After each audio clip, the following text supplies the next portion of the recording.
Projektas Kibernetinis saugumas su Minecraft.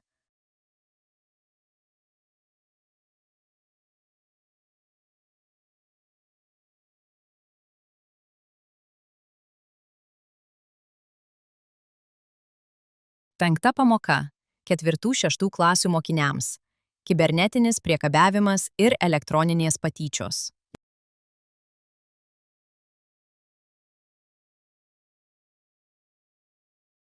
Skaitmeninė erdvė tampa kasdienės draugystės, žaidimų ir bendravimo vieta. Tačiau joje gali kilti ir elektroninės patyčios. Žodžiai ar veiksmai, kurie žlugdo pasitikėjimą ir skaudina.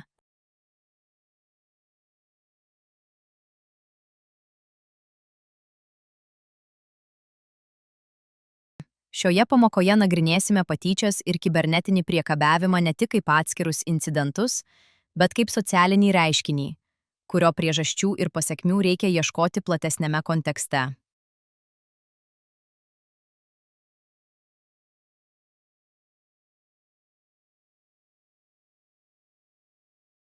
Svarbu suprasti, kad dažnai pirmieji signalai būna subtilūs, todėl verta mokytis juos pastebėti anksčiau nei pasekmės tampa rimtos.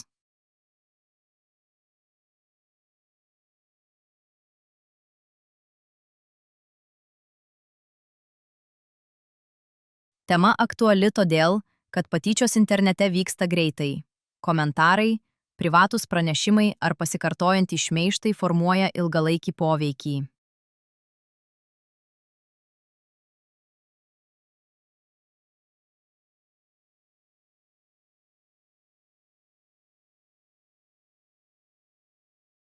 Mokiniai susiduria su įvairiomis situacijomis socialiniuose tinkluose, pokalbių programėlėse ir žaidimuose, todėl gebėjimas atpažinti ir tinkamai reaguoti yra praktinis įgūdis.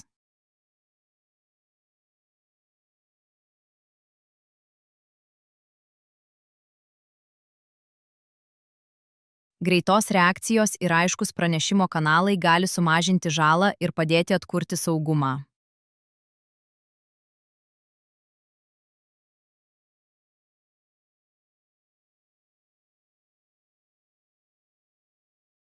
Pamokos suteikia erdvę praktikuoti tokias reakcijas ir susitarti dėl elgesio taisyklių, kurios veikia ir už klasės ribų.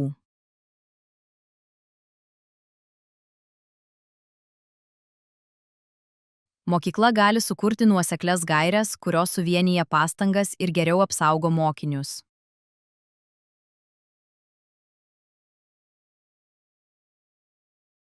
Užduotys bus paruoštos taip, kad skatintų pastebėjimą.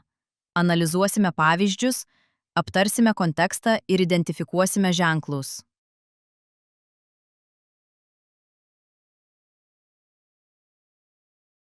Mokymasis čia reiškia sprendimų svarstymą, ne vien instrukcijų įsiminimą.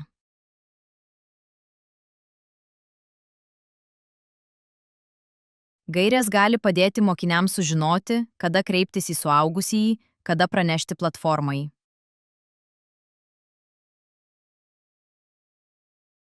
Refleksija ragins apsvarstyti savo elgesio įtaką. Ar mes palaikome, ignoruojame ar mažiname žalą.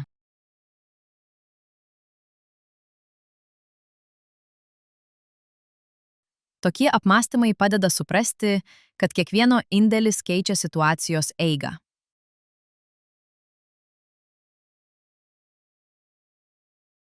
Bus siūloma apmąstyti elektroninių patyčių emocinės pasekmes, kad geriau suprastume ilgalaikį poveikį.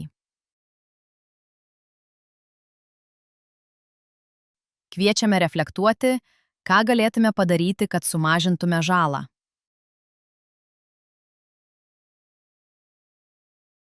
Galiausiai, klasė gali susitarti dėl 1–2 praktinių taisyklių, kurias taikysime reaguodami į panašias situacijas.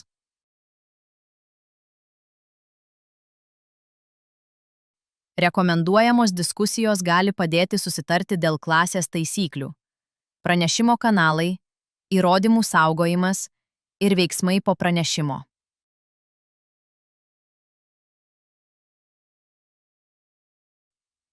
Tokios susitarimo praktikos didina bendruomenės atsparumą.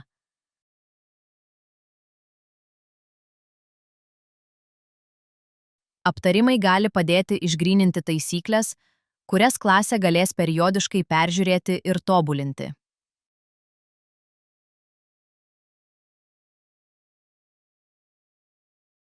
Tai skatina nuolatinį mokymąsi.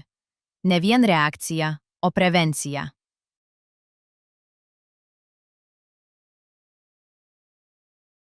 Galutinis tikslas – ugdyti pastabumą ir kritinį mąstymą, kurie leidžia ne tik atpažinti patyčias, bet ir veikti atsakingai bei saugiai.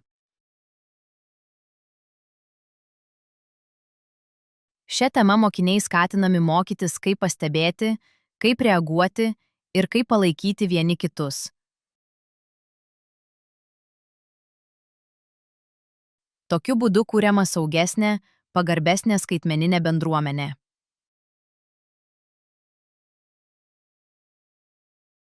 Tema aktuali mokyklai, nes patyčios gali paveikti mokinių emocinę gerovę, mokymosi rezultatus ir klasės mikroklimatą.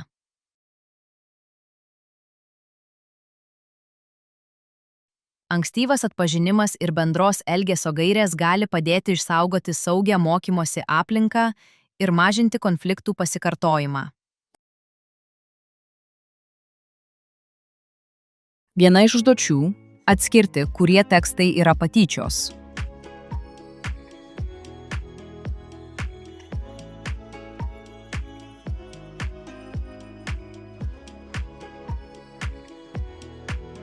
Ši pamoka – tai vieta pasižiūrėti į elektorijas patyčias iš šalies ir pamatyti, kaip jos atsiranda, kaip jas atpažinti ir kaip reaguoti.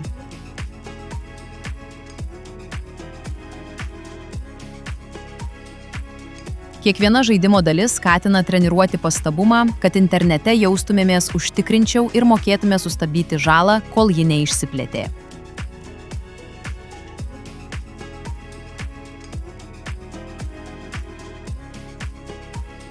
Užduotys skatins atkreipti dėmesį į tai, kas yra patyčios ir kaip elgtis, kai su jomis susiduriame patys ar kiti. Bus nagrinėjamos įvairios situacijos su skirtingais veikėjais.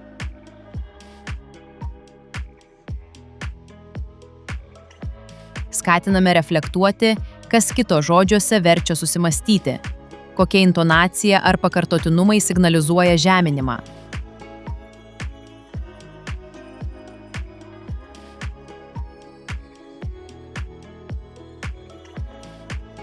Užduotis ragins pastebėti, kaip patyčios gali virsti nuolatinę naštą tam, kam jos skirtos.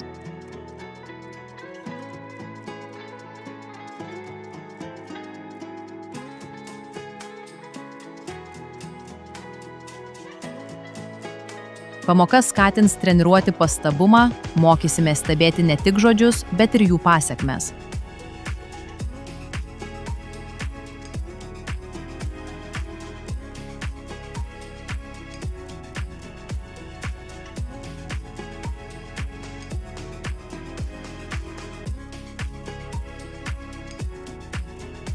Tai vieta pamatyti, kaip patyčios formuojasi, persismelkia diskusijose ir įsitvirtina kaip įpročiai.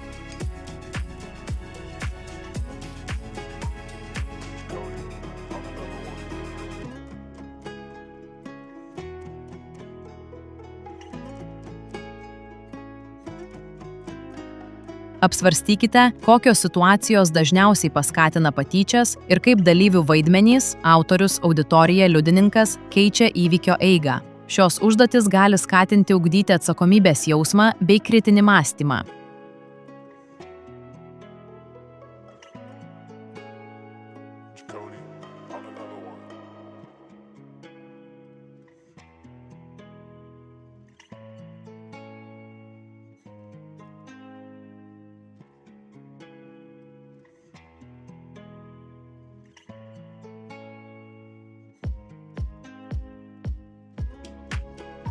Kitų užduočių metu bus analizuojama žeidžianti, žalinga, melaginga, nepatvirtinta informacija ir gandai.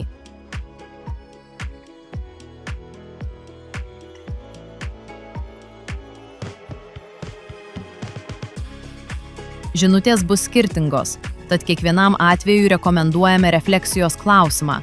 Kokia yra šio pranešimo kilmė ir kam jis gali pakenkti?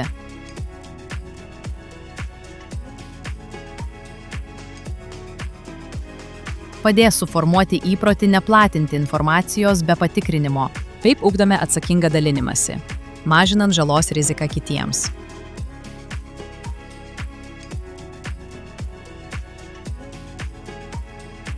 Taip pat nagrinėsime komentarus socialiniuose tinkluose ir grasinimus. Ką reiškia žodžiai, kurie skirti bauginimui, ir kaip į juos reaguoti saugiai.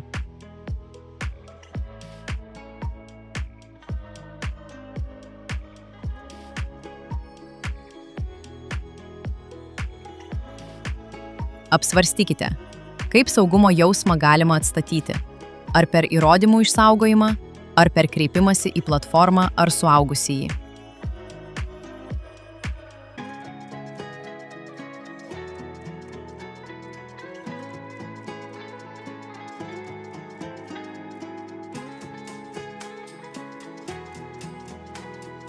Diskusijos skatins kurti klasės taisykles dėl pranešimų, įrodymų saugojimo ir pranešimo kanalų. Be to, galima susitarti dėl veiksmų sekimo, kas stebi sprendimų įgyvendinimą ir kaip reguliariai peržiūrėti taikomų taisyklių veiksmingumą. Galiausiai, pamoka ragins kurti pagalbos tinklą, ką gali padaryti liudininkai, draugai ir mokytojai, kad sumažintų žalą ir palaikytų nukentėjusiuosius. Reflektuokite apie ilgalaikės pasekmes. Kaip elgesys internete veikia tikrovę ir kaip galime atkurti pasitikėjimą bendruomenėje. Tikslas – ne vien reaguoti į incidentus, bet ugdyti įpročius ir normas, kurios užkerta kelią patyčioms ir palaiko saugią pagarbę skaitmeninę erdvę. Taip pat skatiname pamastyti, kaip atskirti melagingą informaciją ir kam pranešti, kai apie ją sužinoma.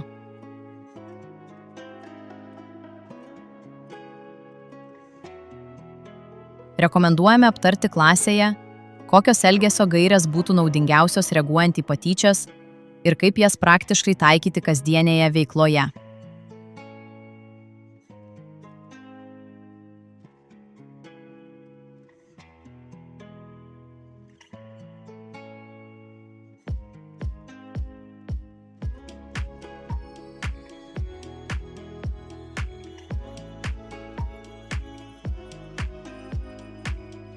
Ši pamoka kviečia ne tik atpažinti patyčias, bet ir apmastyti savo vietą situacijose, kaip mūsų reakcijos formuoja įvykio eigą.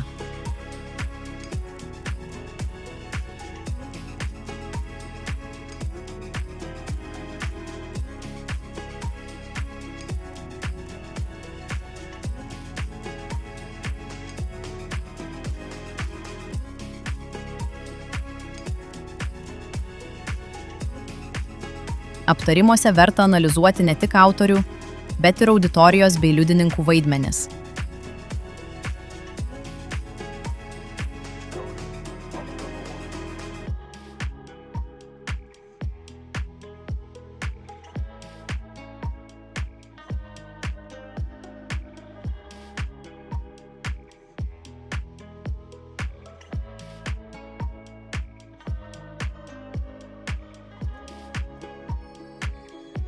Taip pat rekomenduojama sukurti trumpą, visiems suprantamą veiksmų planą. Ką daryti iš karto, jei susiduri su elektroninėmis patyčiomis.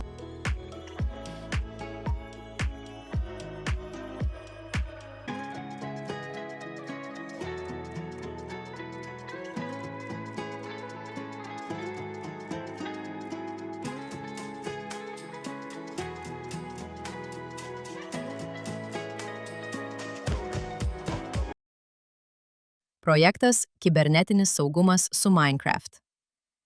Projektui įgyvendinti skirta 50 525 € 18 suma, kurią sudaro 2021–2027 metų ES skaitmeninės Europos programos lėšos 25 262 € ir Lietuvos Respublikos bendrojo finansavimo lėšos 25 262 € 59. Atsisiųsti pamokų paketą galima nurodytoje svetainėje.